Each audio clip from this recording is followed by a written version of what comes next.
נהדר, נהדר, פשוט נהדר, מכל הלב. שווה. שמע, היה ערב מהמם, והמון המון המון תודה לכל. זה היה ערב בלתי נשכח.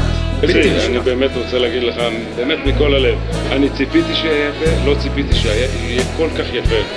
אתה ריגשת אותנו, אתה באמת ספגת את מלוא המחמאות מכל האורחים שלי. שאני הרגשתי התרוממות רוח, ומילאתי לעצמי כל המצברים, אני מוכנה לעוד שבוע, על הזמן.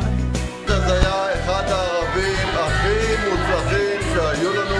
היה חסר משהו, היה ערב קצר מאוד, חבל שנגמר, באמת, זה כזה קצרצר.